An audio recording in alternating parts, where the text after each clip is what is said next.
O que é serviço social? Por Ana Maria R. Estevão, coleção Primeiros Passos, editora Brasiliense. Entre nós, onde tão penosa função ainda não constitui meio de vida, pode-se acrescentar que a assistente social deve ser rica, bonita e alegre. Plínio Olinto, 1939. Nada do que é humano me é estranho. Terêncio. Para Iraci e Pedro, meus pais, por quem são? Para Ivan e Júlia, meus filhos. E para Isabel Metzer Estevão, minha primeira neta. E a todos os outros netos que ainda virão. Introdução. A assistente social é aquela moça boazinha que o governo paga para ter dó dos pobres. Qualquer definição popular e até algumas definições dadas por profissionais sobre o serviço social contém esses dois elementos, a moça e o pobre. Isso tem uma aparência de verdade, mas apenas aparência. As origens do serviço social estão fincadas na assistência prestada aos pobres por mulheres piedosas alguns séculos atrás. De lá para cá, apesar de muita coisa ter mudado, o serviço social continuou sendo uma profissão essencialmente feminina. As ricas damas de caridade cederam lugar às filhas da classe média ou dos trabalhadores urbanos. Mas claro que isso não é suficiente para descrever a profissão. De fato, não é fácil descrever o que é o serviço social, para que serve o trabalho da assistente social e como ele se realiza. Fazemos assistência social ou serviço social? Já se disse que o serviço social é uma ciência, uma engenharia social, uma arte. Alguns mais irônicos dizem que a assistente social assiste o social. Outros mais sérios disseram que somos os artífices das relações sociais ou os modernos agentes da caridade.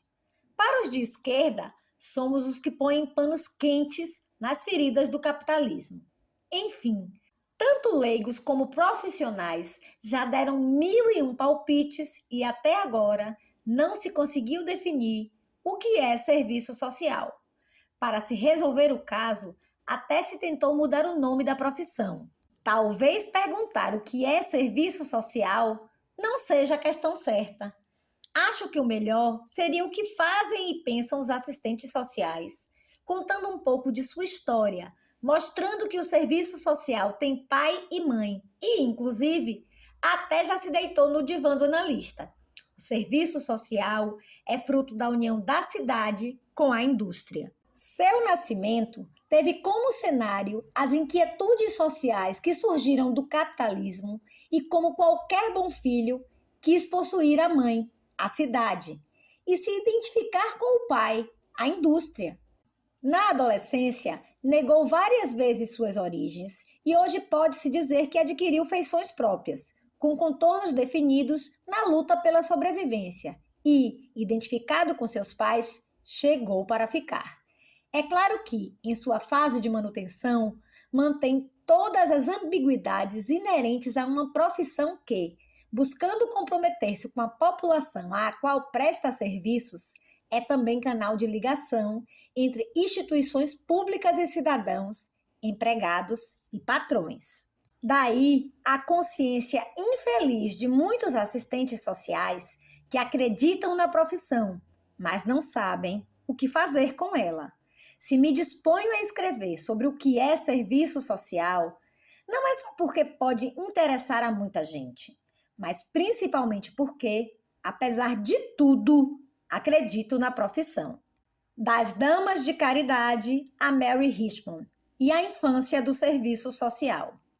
Desde que existem pobres, há gente que se preocupa com eles, mas a partir do surgimento da sociedade capitalista, quando o lucro deixou de ser pecado ou imoralidade, que a preocupação com as classes despossuídas e os problemas sociais e políticos que esta população poderia criar, tornou-se uma necessidade de defesa da burguesia recém-chegada ao poder. Estado e igreja vão dividir tarefas. O primeiro impunha paz política e com toda a violência necessária. A igreja, ou melhor, as igrejas, católica e protestante, ficam com o aspecto social. Trata-se de fazer caridade. A justificativa é a necessidade de todos praticarem o bem. Portanto, os ricos precisavam cumprir seus deveres com os pobres. Era uma preocupação com o indivíduo. O modo pelo qual se pensava resolver os problemas sociais era pela reforma dos costumes ou reforma social de cada um.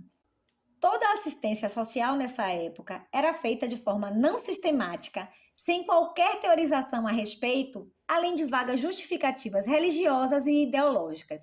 É a partir da segunda metade do século XIX que algumas pessoas, como Chalmers, na Inglaterra, Ozanam, na França, e von der Heydt, na Alemanha, praticam uma caridade de caráter assistencial que se constitui em um esboço de técnica e de forma organizada.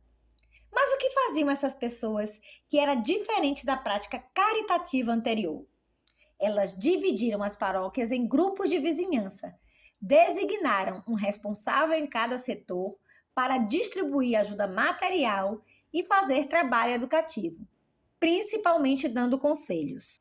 As conferências São Vicente de Paulo, em 1833, por exemplo, organizam seu trabalho em torno de visitas e ajudas a domicílio, creches, escolas de reeducação de delinquentes, cuidados e socorros a refugiados e imigrantes. O que era feito apenas nas paróquias passa a ser feito por toda a cidade. A princípio organizada em pequenos bairros, a assistência começou a se expandir-se e procurou conquistar um espaço na cidade inteira. Até aí, a assistência social é exercida em caráter não profissional, como contribuição voluntária daqueles que possuíam bens para aqueles que eram pobres. Bem, o que fazia então uma dama de caridade ou assistente social na segunda metade do século XIX? Procurava, em primeiro lugar, conhecer as verdadeiras necessidades de cada um, usar economicamente as esmolas disponíveis, visitar as casas dos pobres e necessitados, estudar conscienciosamente os pedidos de ajuda e conseguir trabalho para os desocupados, para prevenir os problemas derivados da pobreza.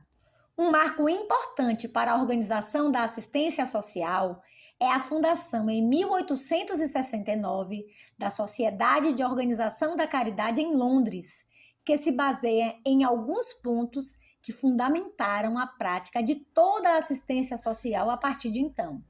Seus princípios de trabalho são: 1.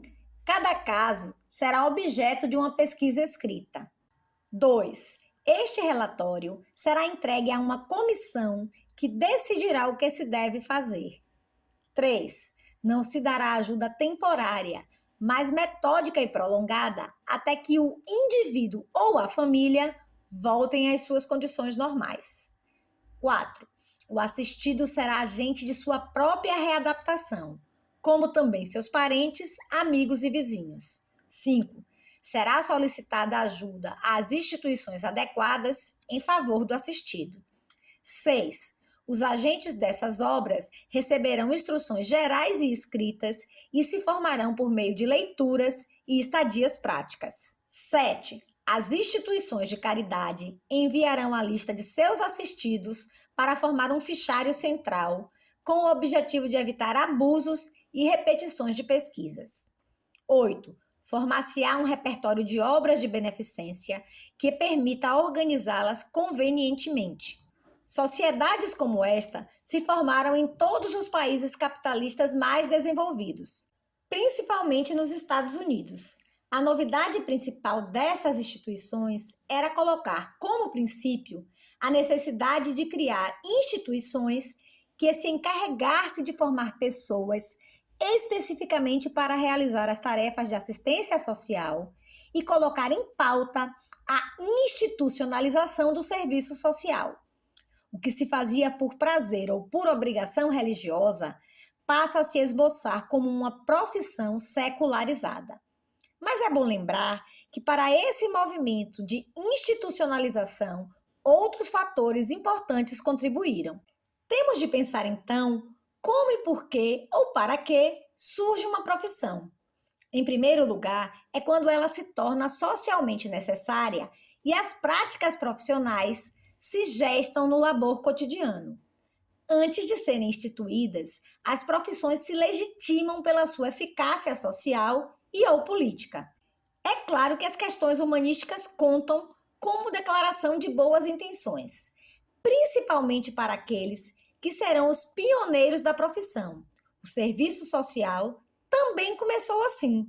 Em 1899, na cidade de Amsterdã, funda-se a primeira escola de serviço social do mundo e inicia-se também o processo de secularização da profissão, isto é, para o serviço social, as explicações religiosas do mundo são substituídas por explicações científicas.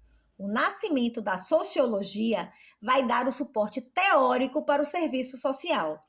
A nova profissão seguiu caminhos diferentes em cada país.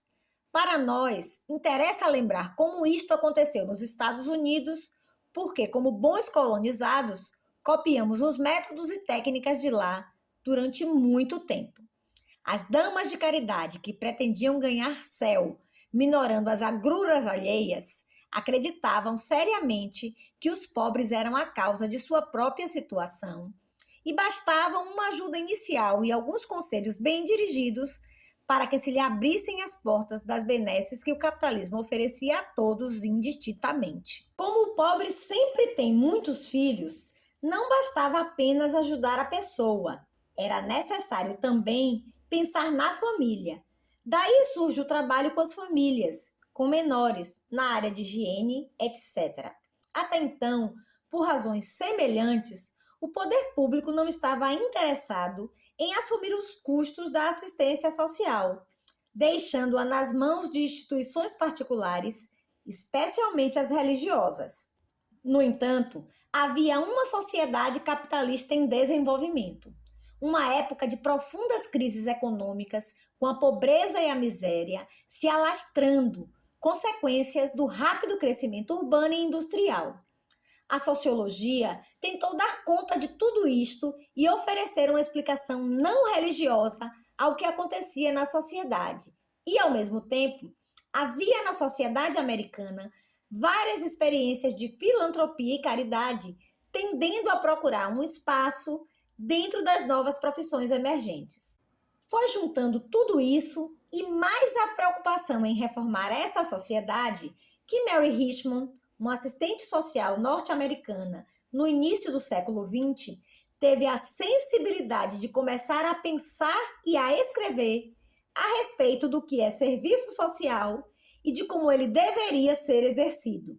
Aproveitando os relatos de experiências de colegas e alunas e a sua vasta experiência de anos de instituição, ela é a primeira a escrever sobre a diferença entre fazer assistência social ou caridade ou filantropia e o serviço social propriamente dito.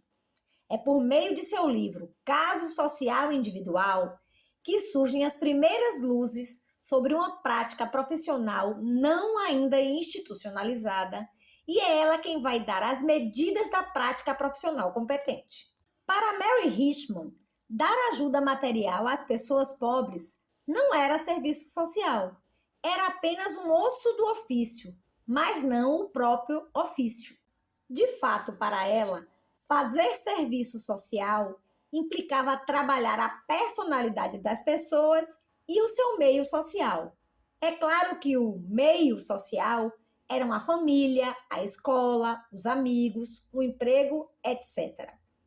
O que faria então um assistente social no início desse século se ele fosse sério, rigoroso e competente?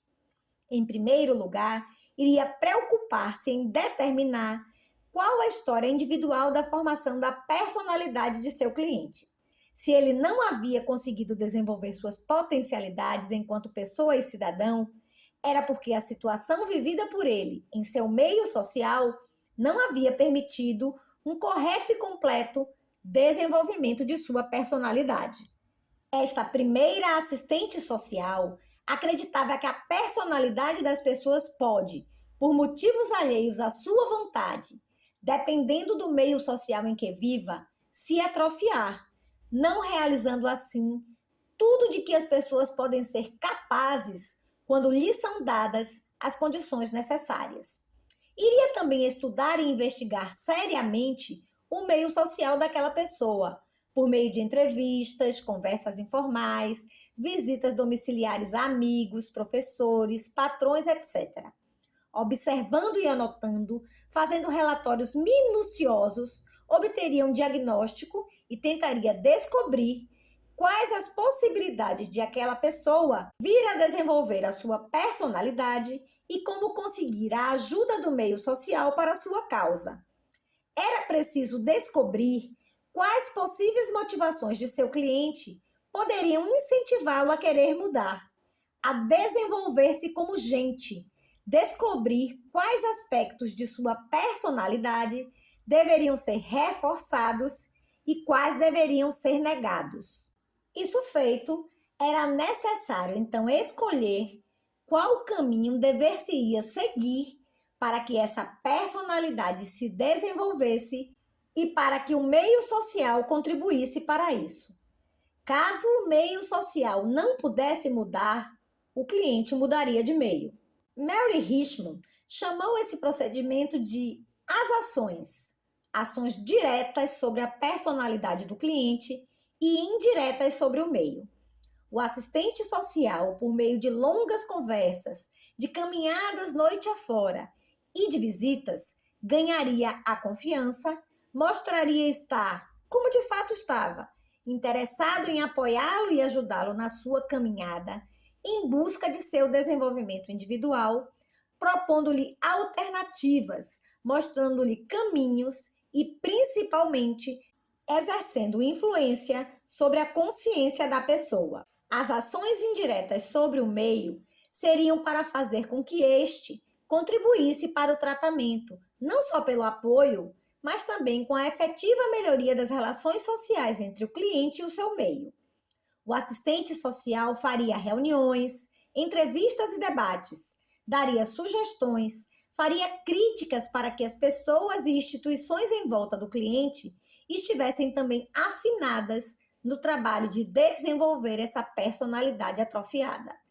Evidentemente, o cliente chegava diante do assistente social para solicitar algum tipo de ajuda concreta: dinheiro, roupas, casa, comida, etc.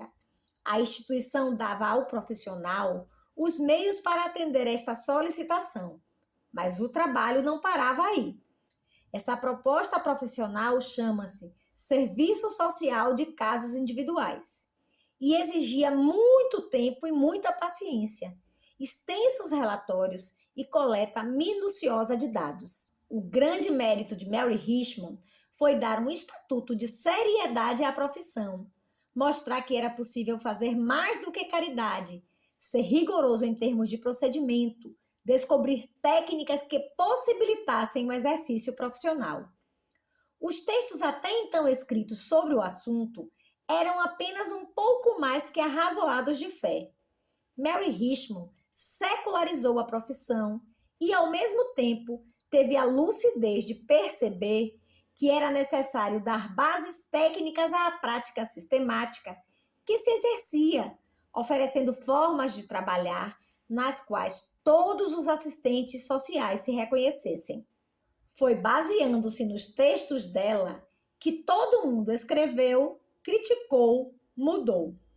É bom lembrar que o livro Caso Social Individual foi publicado em 1917, após o susto da Revolução Socialista Soviética, quando o capitalismo assume novas feições, e que nessa época já várias instituições de filantropia remuneravam seus profissionais. Assim, trabalhar como assistente social pouco a pouco perdia seu caráter de voluntariado para se constituir em mais uma profissão dentro da divisão social do trabalho na sociedade industrial capitalista e desenvolvida. Mary Richmond foi a pioneira do serviço social nessas bandas. Tratar indivíduos isoladamente ou fazer serviço social de casos tornou-se lugar comum e até hoje faz parte da formação profissional do assistente social aprender a resolver casos.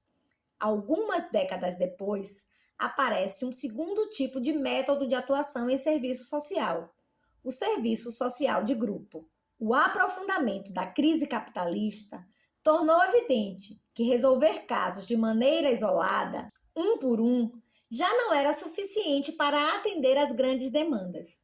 Ao mesmo tempo, a manipulação de massas realizadas por fascistas e nazistas, no bojo dessa crise, despertou a atenção da psicologia social para o desenvolvimento de teorias e experimentação sobre o comportamento dos grupos. Kurt Lewin, um psicólogo alemão, judeu, exilado nos Estados Unidos, elaborou uma teoria a respeito dos grupos. Os grupos têm uma certa dinâmica que, sendo trabalhada, poderia oferecer resultados práticos no tratamento psicológico. A coisa funcionou e essa prática de psicologia de grupos passou a ser utilizada em várias áreas de atividade: acampamento de jovens, centros comunitários, recuperação de delinquentes juvenis, etc. Os assistentes sociais começaram então a trabalhar também com grupos e em 1934 iniciou-se dentro do serviço social um movimento que tem por finalidade definir a técnica e os objetivos desse método de trabalho. Pouco a pouco, a prática profissional exercida nos grupos é aceita como um dos métodos e forma básica por meio da qual o serviço social atua. O assistente social podia, em determinadas instituições, montar os grupos por tipo de problema comum apresentado. Grupo de jovens que querem fazer recreação, senhoras que querem ajudar os favelados de uma região, ou então ser solicitado por algum grupo local para dar a orientação técnica necessária ao bom funcionamento desses grupos. O problema a ser tratado pelo assistente social tanto podia ser do grupo como exterior a ele. Foi em 1935 que Gisela Konopka, uma assistente social americana, escreveu um dos clássicos do serviço social de grupo, no qual destaca a necessidade de se encontrar formas de vencer a solidão dos grandes centros urbanos e criar laços de amizade e ajuda mútua entre as pessoas. Nessa época, as pessoas também sentiam na pele que a competição na sociedade capitalista não era brinquedo. O grande e não planejado crescimento urbano era um monstro, bicho-papão, pronto a engolir as pessoas. O serviço social, pensava-se, tinha as condições e o espaço social necessário para lutar contra ele profissionalmente. O desenvolvimento do serviço social de grupo levou a um terceiro método de atuação profissional: o serviço social de comunidade. A concepção de trabalhos com grupos desenvolveu-se para a ação intergrupos, ou seja, há certo tipo de problemática social que necessita da atuação de vários grupos, que por terem objetivos comuns, devem se interligar. É a partir dessa necessidade que começa a se gestar a noção de serviço social de comunidade. De início, trata-se de um trabalho de organização de comunidade, entendido como a arte e o processo de desenvolver os recursos potenciais e os talentos de grupos de indivíduos e dos indivíduos que compõem esses grupos. Depois, o serviço social de comunidade vai ser concebido como um processo de adaptação e ajuste de tipo interativo e associativo e mais uma técnica para conseguir o equilíbrio entre recursos e necessidades. Essa ideia de organizar a comunidade passa a ser mais bem precisada quando se descobriu que, juntamente com os esforços dos grupos e das populações locais, agrega-se o esforço dos governos para promover a melhoria das condições econômicas, sociais e culturais das comunidades. Mas as coisas não seriam assim tão plácidas. No pós-guerra, com o socialismo graçando na Europa Oriental e na China, O mundo já tendo sido repartido por blocos de interesses opostos, era necessário oferecer aos países do terceiro mundo, na área de influência dos Estados Unidos, uma alternativa à proposta socialista. Já não era possível pensar apenas em organizar a comunidade, mas era necessário principalmente promover o seu desenvolvimento com seus próprios recursos humanos e materiais. Evidentemente, com uma pequena ajuda do exterior. O trabalho social com comunidade é outro espaço que vai ser conquistado pela profissão. E desenvolvimento de comunidade passa a ser um método de trabalho privativo do serviço social que produziu efeitos tão bons para os interesses norte-americanos e para o sistema que até a ONU, Organização das Nações Unidas, formula propostas de desenvolvimento de comunidade para os países ditos subdesenvolvidos. É a fórmula mágica que irá salvar esses países do comunismo, isto é, da barbárie. O feijão e o sonho. O serviço social descobre a luta de classes. Quem nos idos de 1960 tinha em torno de 12 anos de idade, morava na periferia das grandes cidades e era pobre o suficiente para procurar as instituições assistenciais, deve se lembrar dos saquinhos de leite em pó e de farinha de trigo que se distribuíam para a população. Todos eles tinham em comum o carimbo em português e inglês: Aliança para o Progresso, alimentos para a paz. Com esses alimentos, chegam na América Latina e no Brasil o desenvolvimentismo e o serviço social de comunidade. A princípio, orientado por vagas noções de doença social, anormalidade, necessidade de equilibrar os pontos de estrangulamento social e de desequilíbrio, evoluiu depois para as ideias de subdesenvolvimento e atraso econômico. As comunidades eram atrasadas culturalmente, economicamente subdesenvolvidas e socialmente doentes.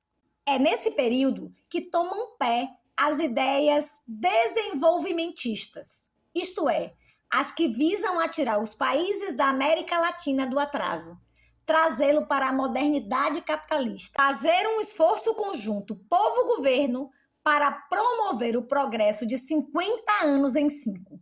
A postura desenvolvimentista examina a posição dos países do assim chamado terceiro mundo em termos de transição de uma sociedade tradicional para uma sociedade moderna. O desenvolvimento econômico é um processo com várias etapas que tem como objetivo levar os países ao mesmo modelo econômico dos países desenvolvidos. Para nós tupiniquins, o modelo eram os Estados Unidos.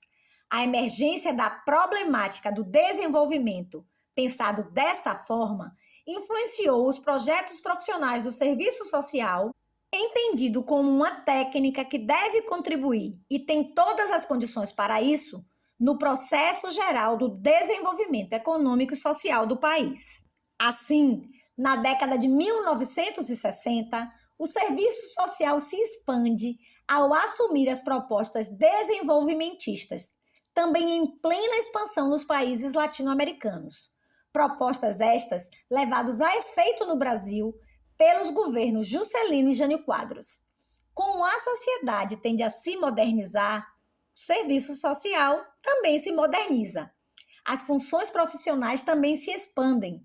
No Brasil, falava-se muito em despertar o gigante adormecido que, uma vez acordado, traria a prosperidade, a paz, elevando-se o nível de vida do povo e o produto interno bruto. Para despertar o gigante, é necessário industrializar o país a toque de caixa. Se para isso é necessário capital estrangeiro, não tem importância. A meta prioritária do governo passa a ser o homem, não somente o crescimento econômico em si mesmo.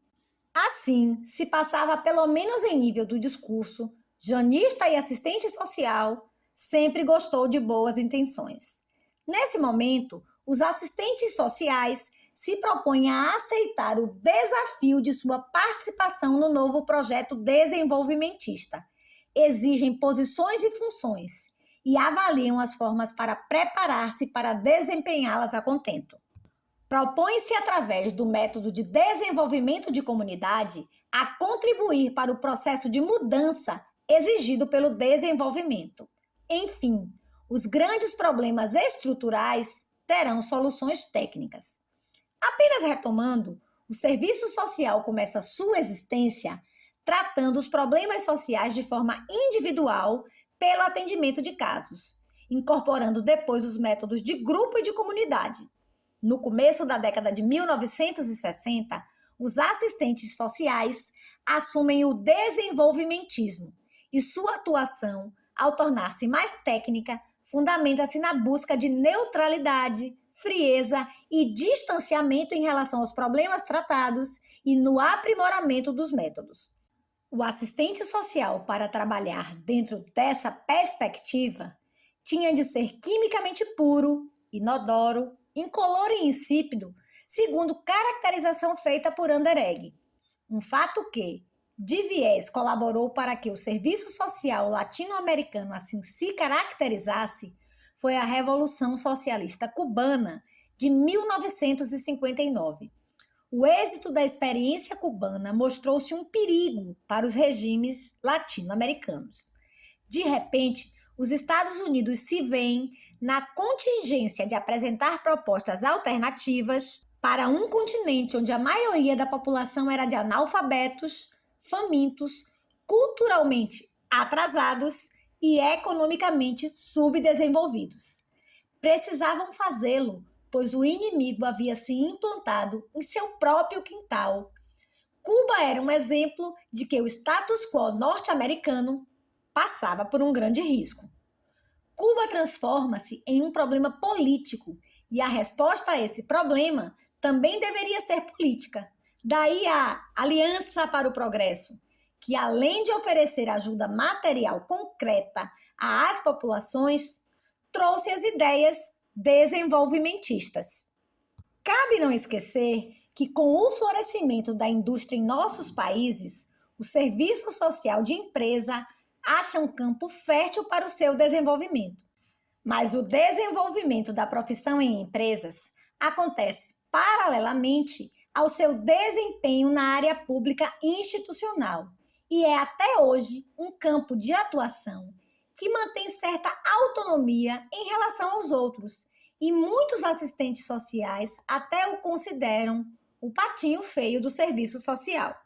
No momento em que parece que foram dadas todas as condições para a elaboração de uma concepção desenvolvimentista do serviço social, que os assistentes sociais se instalaram no novo espaço profissional que se abria, a dinâmica do processo social levou a situações que parecem negar essa possibilidade e colocou o serviço social, tanto na América Hispânica quanto no Brasil, em profunda crise existencial, que vai ser resolvida por caminhos diferentes. Vários fatos são significativos para a compreensão dessa crise existencial, alguns internos à profissão, outros alheios a ela. Após algum tempo de prática na perspectiva desenvolvimentista e comunitária, duas questões se colocaram para os assistentes sociais. 1. Era impossível trabalhar dentro das realidades locais, tentando responder aos desafios próprios dessa realidade com métodos e técnicas modernos. Sim, mais elaborados em outra realidade. Isto é, os métodos de desenvolvimento de comunidade elaborados nos países desenvolvidos não davam certo em países subdesenvolvidos. 2. Era impossível ser profissionais neutros, aplicando métodos e técnicas de forma fria e descomprometida numa realidade com problemas sociais tão graves e tão humanos. Se a Aliança para o Progresso era uma resposta política diante dos problemas políticos, se o trabalho em comunidade colocava claramente as questões do atraso cultural, do subdesenvolvimento, da participação de toda a população no progresso social, por que isso não acontecia? Entram na ordem do dia, dentro do serviço social latino-americano, as questões políticas. Por quê? Por mais bem intencionados que os assistentes sociais fossem, era evidente que o que se fazia não era suficiente para responder às verdadeiras questões. Pouco a pouco, a princípio timidamente e depois com todo o furor revolucionário que graçava na segunda metade da década de 1960, surge entre os assistentes sociais o que se denominou a Geração 65, isto é, o serviço social descobre a luta de classes.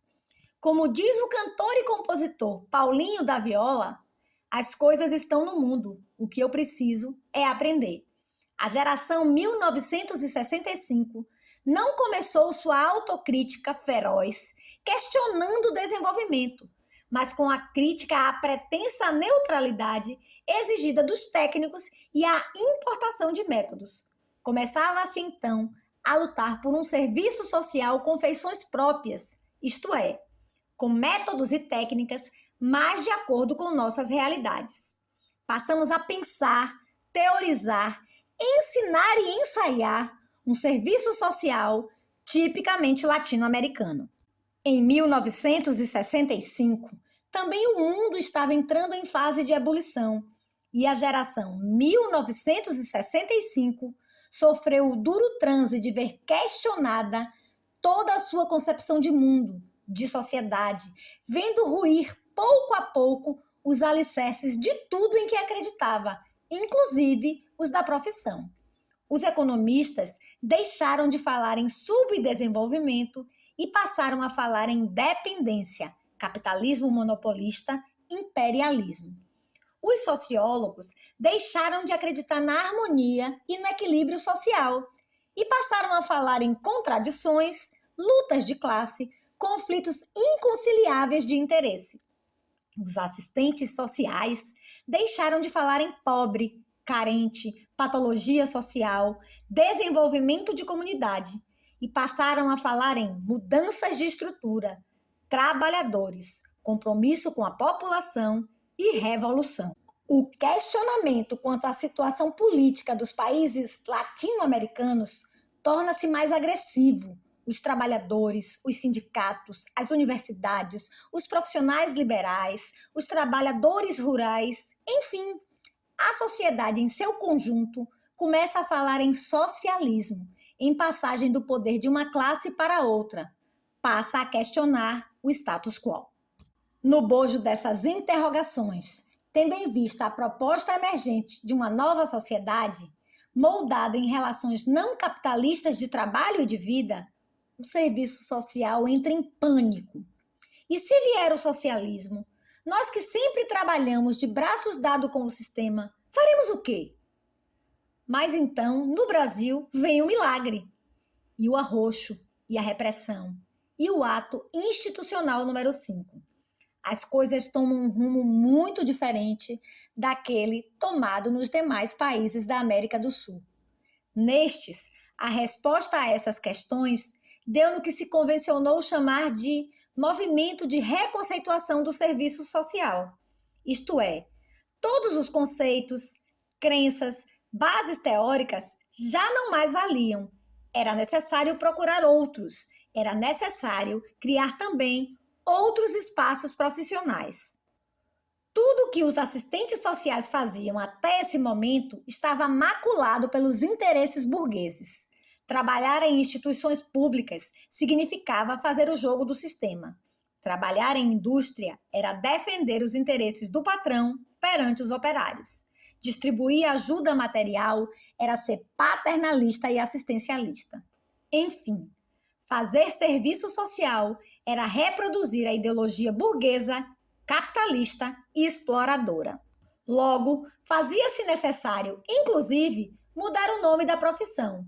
O serviço social passou a se chamar trabalho social. E a concepção desenvolvimentista e técnica anterior deu lugar a uma concepção conscientizadora revolucionária. O método de trabalho pautava-se obrigatoriamente pelo materialismo histórico e dialético. As análises informadoras da prática, os textos produzidos nos países latino-americanos traziam sempre a reafirmação de doutrinas marxistas. Para se chegar ao serviço social, era preciso, antes de tudo, falar de lutas de classes, de contradição, de tese, antítese e síntese, de formas de ver e ler a realidade, de ideologia. Enfim, uma certa terminologia marxista incorporou-se ao serviço social. É lugar comum hoje em dia falar-se em método dialético para o serviço social. Obviamente, o grau de crítica e autocrítica mesclado com as novas proposições variou de país para país. Nos países onde o processo social estava mais borbulhante, o movimento de reconceituação foi mais feroz. Nos países onde este processo era mais lento, a dinâmica da reconceituação também foi mais lenta. Levando isso em consideração, dá para imaginar como foi esse movimento no Brasil, onde o processo político era o inverso do que acontecia na Argentina, Chile, Uruguai, Peru, etc. Nesses últimos, havia governos democráticos, com todos os substantivos que pode ter uma democracia burguesa: liberdades sindicais, partidárias, de expressão, etc. No Brasil, havia uma ditadura militar. O movimento de reconceituação brasileiro foi mais uma adequação aos áureos anos do milagre e à modernização do serviço social para as exigências do momento, em que é o Estado quem dirige o processo de modernização da sociedade brasileira. Assim sendo, a reconceituação no Brasil dá-se assimilando as exigências conjunturais da sociedade brasileira, concentrando-se na tarefa de adequar o serviço social às necessidades do Estado e da grande empresa monopolista. A justificativa para a sua existência é tornar-se mais eficiente, mais racional e mais técnica. Só para constar, há no início dos anos 1970 no Brasil uma tentativa de retomada da reconceituação em moldes revolucionários e a proposição de um método dialético com um atraso histórico de pelo menos 5 anos. Como era muito difícil pensar o cotidiano profissional e o compromisso com a população passando pelo materialismo dialético, muitos assistentes sociais passaram a confundir a prática profissional com a militância política. Para quem trabalhava na favela, o compromisso significava ir morar na favela. Para quem trabalhava na indústria, comprometer-se era ir trabalhar na linha de montagem. Como qualquer trabalho institucional era execrado como reacionário e aliviador de tensões, como nas instituições públicas o assistente social era a imagem do controle social e dos interesses do Estado, a maioria dos assistentes sociais, que apesar de suas crenças precisava trabalhar para viver, passou a fazê-lo com uma consciência infeliz. O serviço social carregava todas as culpas do mundo. É muito fácil fazer um balanço depois que o tempo assentou sua poeira sobre os acontecimentos. Reconstruir o quadro e retomar o presente é muito mais complicado. O sonho acabou, mas a história continua. Intervalo para mudança de cenário. Brasil, de 1920 a 1930. Questão social, um caso de polícia, caridade e repressão. Para melhor compreensão de como foi o surgimento do serviço social no Brasil e para chegar ao Brasil pós-1960, é preciso uma breve pausa a fim de estabelecer o cenário desse paraíso tropical na época em que começam a surgir as primeiras formas da profissão. Como eu já falei que o serviço social é filho da cidade e da indústria, fica claro que no Brasil sua existência começa com um processo de industrialização e concentração urbana, momento em que o proletariado começa a brigar também pelo seu lugar na vida política. A questão social que se impõe nesse momento nada mais é do que a necessidade de se levar em consideração os interesses da classe operária em formação. A implantação do serviço social se dá neste processo histórico a partir da iniciativa particular de vários grupos da classe dominante, que tem na Igreja Católica seu porta-voz. É claro que não fazia parte das reivindicações dos operários a implantação deste tipo de serviço. Por mais estranho que pareça, são os grupos burgueses que mais vão contribuir para que essa profissão se seja aceita pela sociedade. Mas por que foi assim? As condições de trabalho neste país eram as piores possíveis. A jornada diária era sempre calculada de acordo com as necessidades das empresas.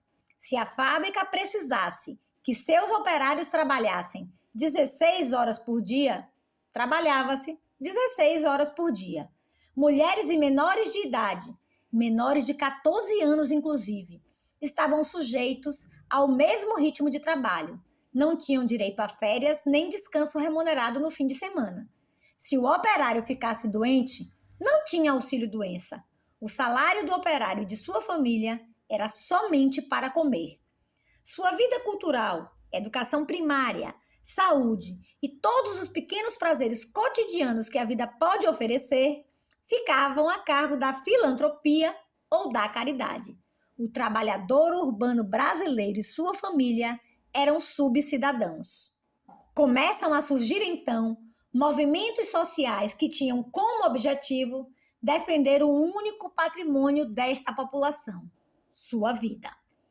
Formam-se as sociedades de resistência e os sindicatos que, a princípio, lutarão pela defesa do poder aquisitivo e, logo depois, pela promulgação de uma legislação trabalhista que controlasse um pouco a exploração selvagem a que estavam submetidos os trabalhadores. O Estado, governo, respondeu muito timidamente, fazendo alguns decretos e leis que estavam muito longe de dar o mínimo requerido. A única resposta concreta às greves e movimentos foi a repressão policial, que, apesar de bater, prender, etc., não se mostrou eficiente para acabar com o problema.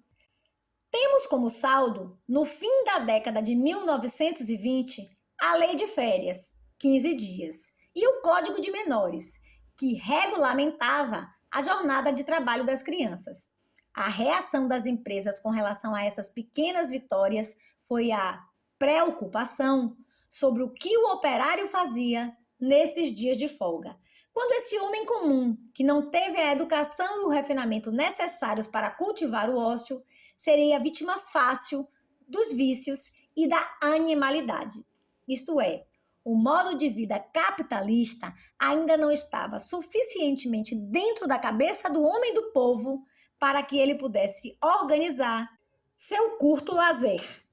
Era necessário, portanto, que essas medidas sociais fossem complementadas pelo disciplinamento desse curto tempo livre, propiciando-se também equipamentos de lazer, alguma educação formal, a mentalidade de culto ao lar e sua boa organização, quer dizer, tornar o proletariado ajustado à ordem capitalista industrial, produzindo uma certa racionalidade em seu comportamento e sua postura perante a sociedade.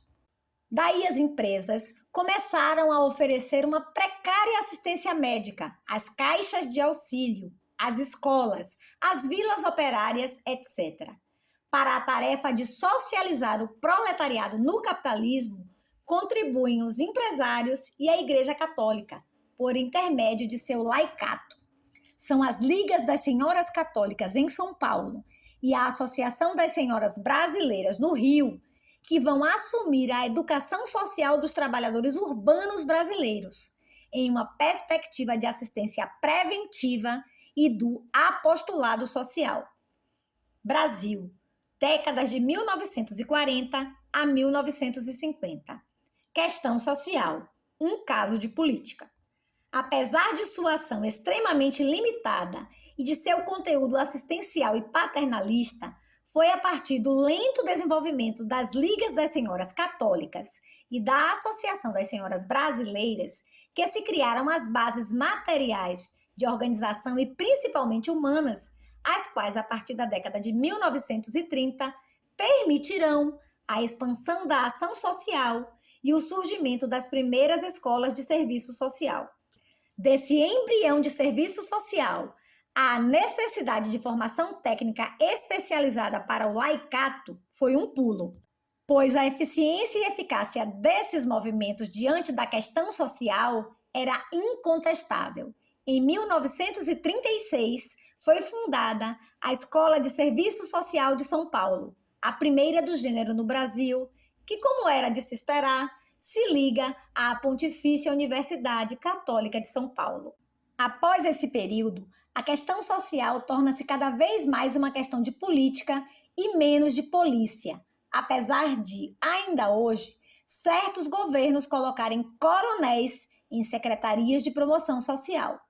As tarefas desenvolvidas pelos assistentes sociais durante esse período são principalmente prestar assistência material, prevenir a desorganização e a decadência das famílias proletárias, efetuar a regularização legal das famílias, casamentos, fazer encaminhamentos, colocação em empregos e abrigos provisórios, fichário dos assistidos, curso de formação moral, etc. Como podemos ver, as primeiras tarefas exercidas pelos assistentes sociais brasileiros não diferem muito daquelas exercidas pelas pioneiras da profissão no começo do século XX. Após a criação das primeiras escolas de serviço social, ocorre a institucionalização do serviço social.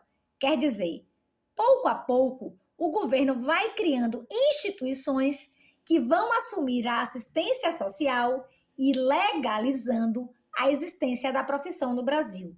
A criação do Conselho Nacional de Serviço Social por decreto-lei em 1938 é um sintoma da preocupação do Estado Novo com a questão da assistência pública, mesmo que este conselho não tenha dado resultados práticos.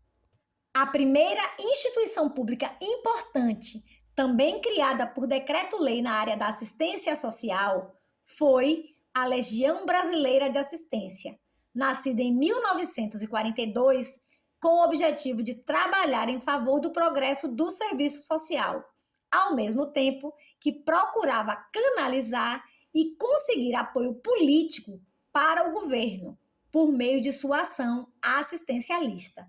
A LBA, organização de nível nacional, dará um apoio efetivo às escolas de serviço social já existentes e vai incrementar o surgimento de novas escolas nas capitais onde não havia.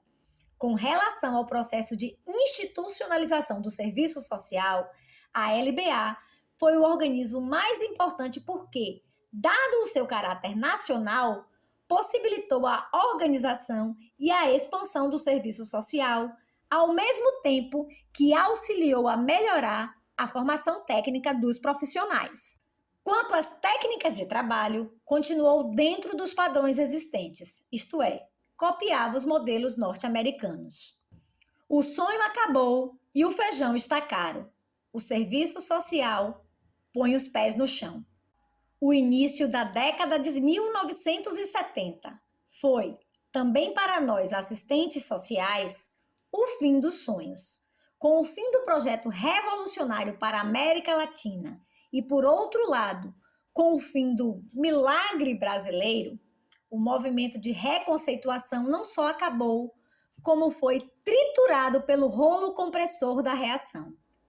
Mas há um problema estrutural na profissão que, mesmo no período de crítica mais feroz, permaneceu intocada: a questão dos princípios do serviço social. Ouvimos na faculdade e lemos nos textos de formação profissional até a exaustão o seguinte: é necessário respeitar a pessoa humana e sua dignidade. A pessoa humana tem direito a encontrar na sociedade as condições para a sua autorrealização. Todo ser humano tem capacidade de se aperfeiçoar e se desenvolver. Isso em linguagem comum quer dizer: eu, assistente social, compreendo o porquê você é gente como eu. Somente agora, quando se observa que a Declaração dos Direitos da Pessoa Humana, elaborada pela ONU, pode não passar de palavras vazias, é que o serviço social começa a se deitar no divã do analista. Afinal, Não somos responsáveis pelas culpas do mundo, muito menos pelos seus desacertos. A consciência infeliz não é suficiente para resolver os problemas sociais, mas é campo fértil para o aparecimento das patrulhas ideológicas na área profissional. Outra marca inconfundível do período que se iniciou na década de 1970. Os assistentes sociais sentiam-se intimidados em apresentar sua prática cotidiana, seu dia a dia, que ainda era muito cinzento, porque se a cor não tivesse um tom vermelho, o trabalho profissional não tinha qualidade. Mas como as pessoas precisam viver e comer, e para isso é necessário trabalhar, nesse sentido, o capitalismo acredita mais nessas pequenas imposições diárias do que nos discursos da vanguarda. O serviço social continuou exercendo suas funções e hoje tenta adquirir mais jogo de cintura. Inclusive porque a sociedade, para o bem ou para o mal, precisa do trabalho dos assistentes sociais. Continuamos na Legião Brasileira de Assistência, distribuindo cotas de alimentos, fazendo documentação de imigrantes, auxiliando no registro gratuito de crianças que nascem sem que os pais possam pagar o registro de nascimento.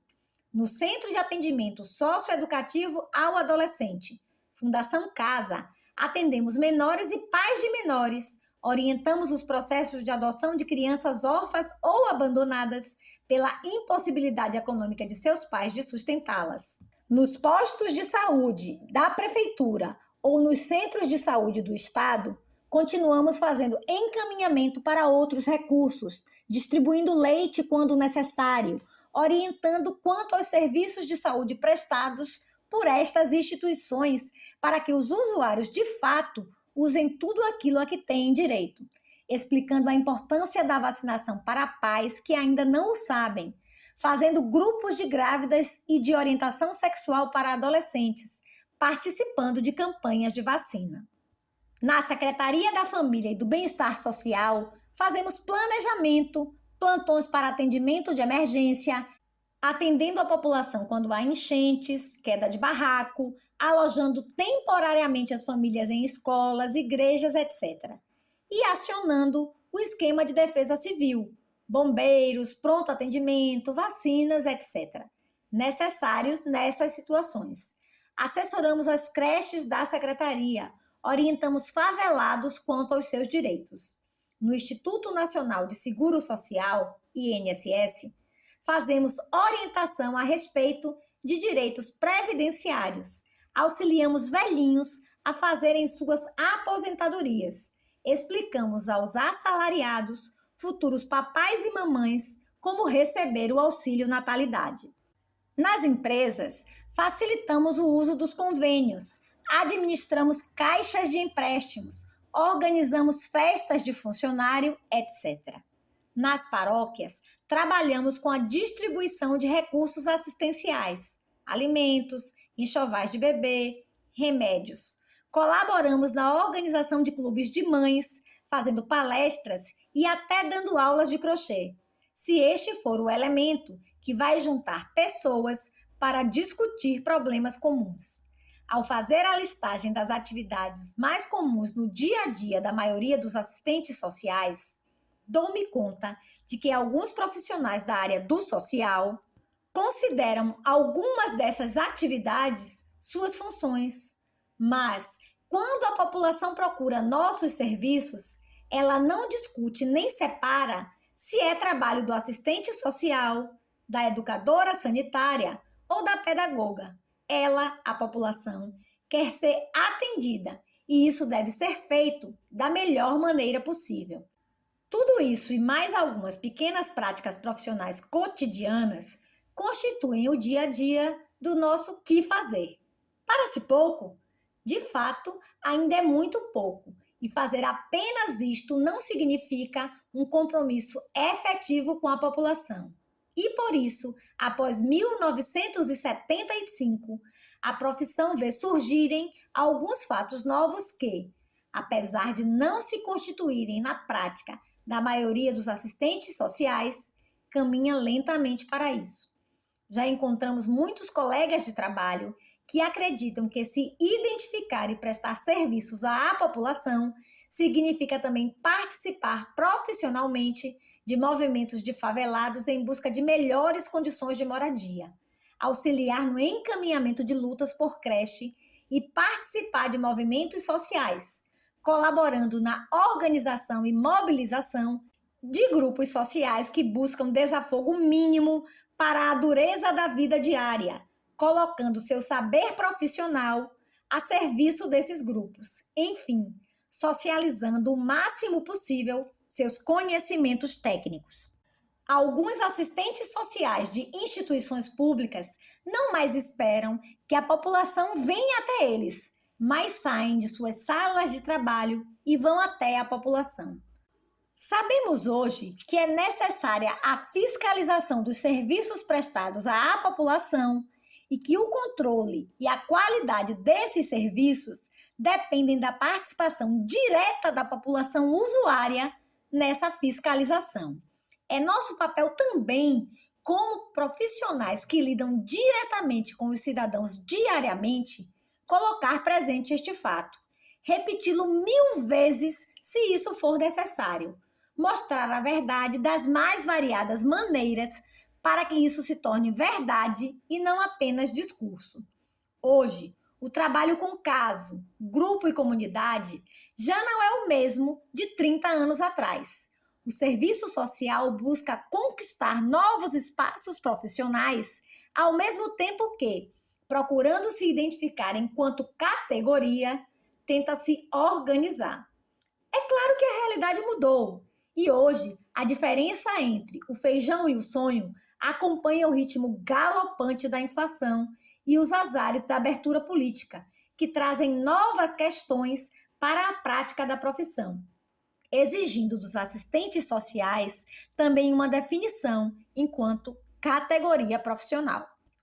Ao mesmo tempo, internamente, percebe-se que há uma tentativa de recuperação das técnicas profissionais negadas anteriormente como alienantes e reacionárias, e que a prestação de serviços assistenciais não significa necessariamente ser assistencialista. Os assistentes sociais estão descobrindo que a identificação e o comprometimento com a população à qual prestam serviços passam necessariamente pela sua identificação enquanto trabalhador assalariado na sociedade capitalista moderna e que nela ou em qualquer outra sociedade, gente é para brilhar e não para morrer de fome. Do pobre ao cidadão.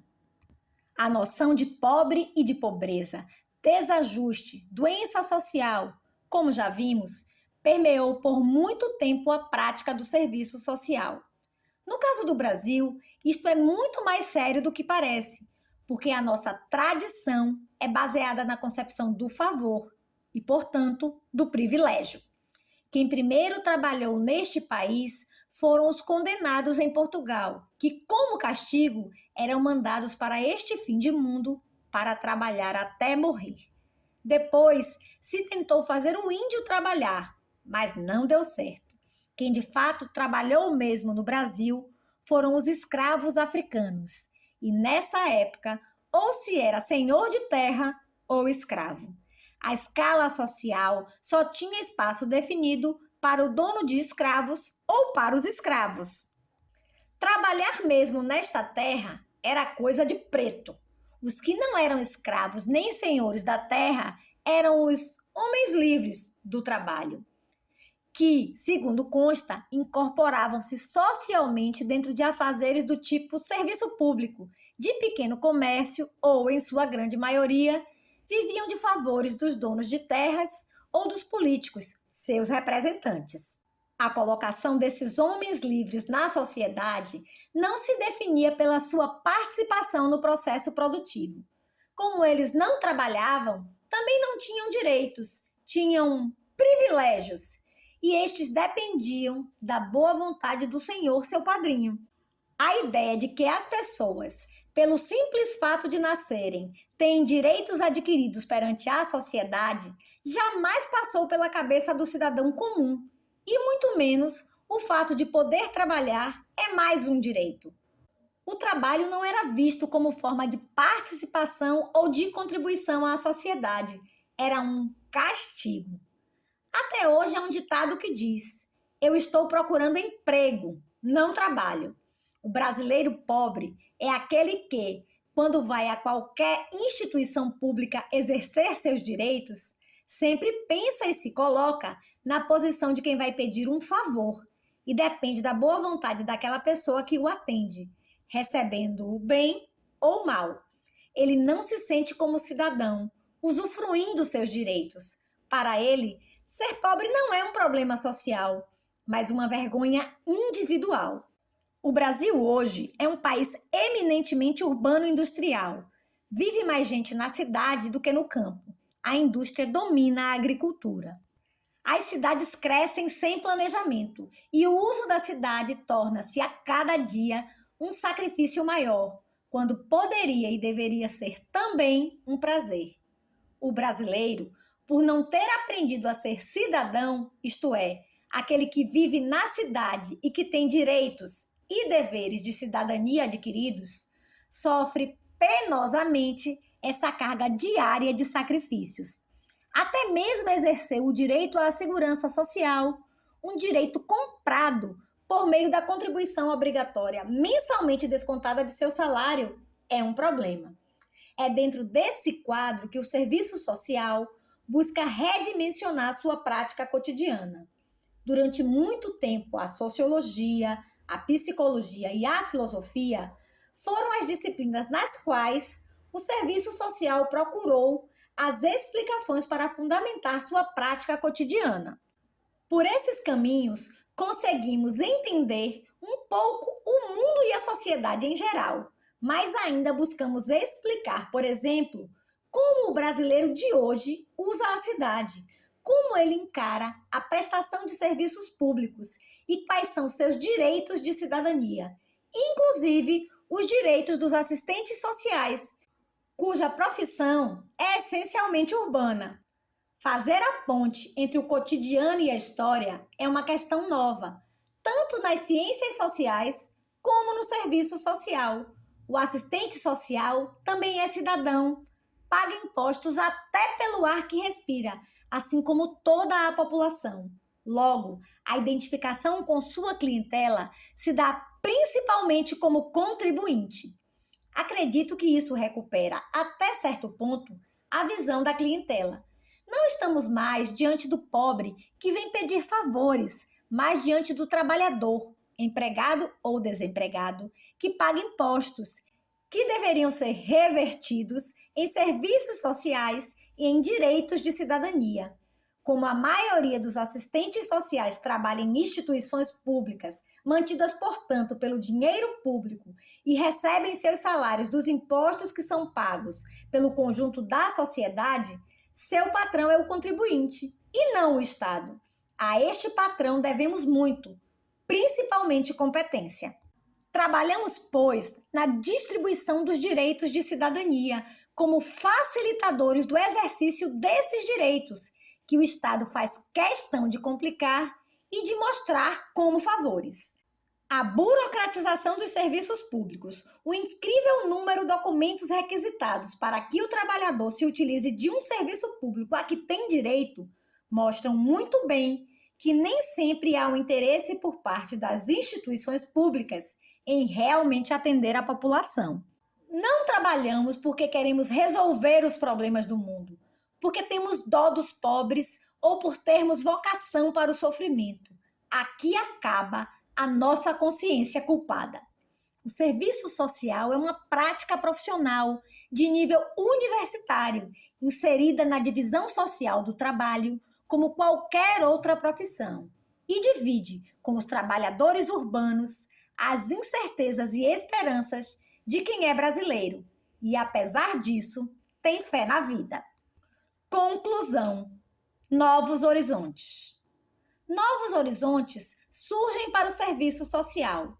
Muito se escreve sobre participação social, cidadania, direitos sociais e muitos se ocupam em fazer análise institucional em tentar descobrir para que servem as instituições, como se dividem e se organizam os vários saberes e poderes dentro delas, e como esse poder se espraia pelo resto da sociedade. Fala-se muito também em práticas alternativas ou alternativas às práticas tradicionais. De qualquer forma, temos alguns momentos que foram marcantes nessa fase de mudanças por que passamos. Lembremos dois desses momentos em termos de organização da categoria profissional. O primeiro deu-se em 1978, quando a Associação Profissional dos Assistentes Sociais de São Paulo, a PASP, que já existia há muitos anos, mas estava em banho morno desde 1968, se rearticulou. Nesses 10 anos, de 1968 a 1978, muitas ações profissionais se desarticularam ou ficaram na moita, especialmente as mais combativas, pois era impossível, nesse período, qualquer luta organizativa mais forte, dada a negra conjuntura política da época.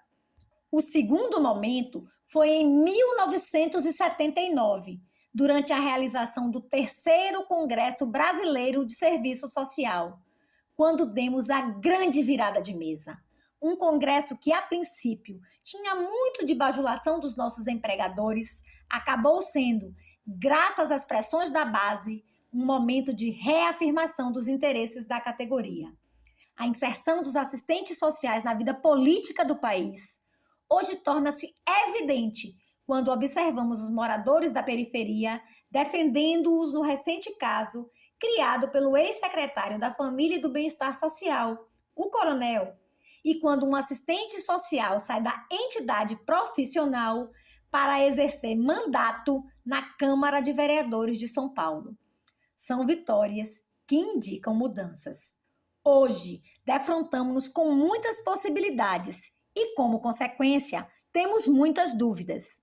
Toda a sociedade tem colocado a questão da democratização do Estado e dos serviços públicos como ponto central de suas muitas lutas.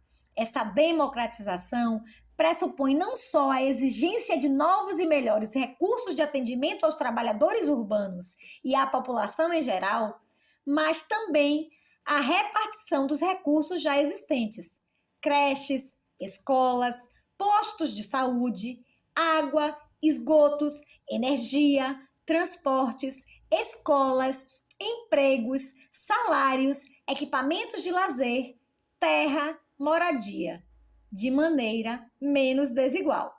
Aí entra a questão e a nova proposta para o serviço social, porque é evidente que, no bojo da luta pela democratização do Estado, o fato de o assistente social ser funcionário desse Estado coloca-o diante de muitas ambiguidades.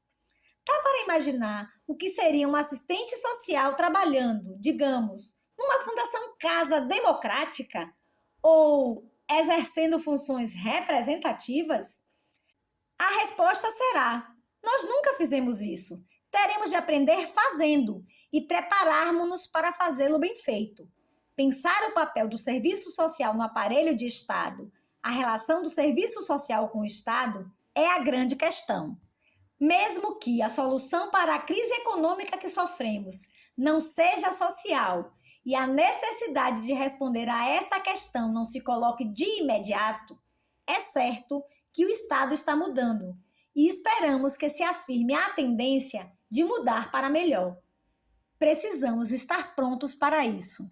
Será que o serviço social está aparelhado para atender a população nos menores prazos, com baixos custos e garantindo-lhe os melhores resultados? Indicações para a leitura. Para quem desejar mais informações a respeito da história do serviço social no Brasil, o livro Relações Sociais e Serviço Social no Brasil, da Marilda Yamamoto e do Raul de Carvalho, coeditado pelo Celates e Editora Cortez, São Paulo, 1982, é sem dúvida um dos melhores livros que já se escreveu sobre o assunto. Para temas específicos, como o movimento de reconceituação do serviço social, o texto do José Paulo Neto, que se encontra na coletânea Desafio ao Serviço Social, da editora Humanitas, de Buenos Aires, é de fácil leitura. É bom lembrar, no entanto, que está escrito em espanhol e numa edição muito difícil de encontrar. Há outros também muito interessantes, como o texto do Vicente de Paula Faleiros, Metodologia do Serviço Social, que é uma discussão a respeito de como o serviço social trabalha. Para quem desejar um panorama sobre o que é o serviço social hoje no Brasil, a revista Serviço Social e Sociedade, já no número 11, traz artigos, entrevistas e discute questões da profissão, aqui e agora. É publicada pela editora Cortez, São Paulo. Recomendo também os já clássicos livros Serviço Social e Ditadura, do Zé Paulo Neto, Serviço Social em Tempo de Capital Fetiche, de Marilda Vilela Yamamoto, Serviço Social, Identidade e Alienação, da Maria Lúcia Martinelli, Classes Subalternas e Assistência Social, da Carmelita Iasbeck. O leitor, se quiser, encontrará, além dos livros indicados, muita coisa publicada e de boa qualidade. A produção de conhecimento na área de serviço social como uma ciência social aplicada desenvolveu-se muito nos últimos 20 anos. Muitas das coisas que escrevi se encontram mais bem desenvolvidas nos livros acima citados. E se vocês encontrarem algumas das frases, entre aspas, deste livro nos textos a que me referi, não é mera coincidência, é citação mesmo. Sobre a autora. Sou assistente social e professora livre-docente aposentada da Unesp, Campus de Franca, São Paulo. Atualmente, coordeno o curso de Serviço Social da Unifeg Guaxupé, Minas Gerais. O prazer que me proporciona ser assistente social, professora, mãe e avó compensa todas as pequenas misérias da vida cotidiana e da condição humana. Gosto muito do que sou e do que faço.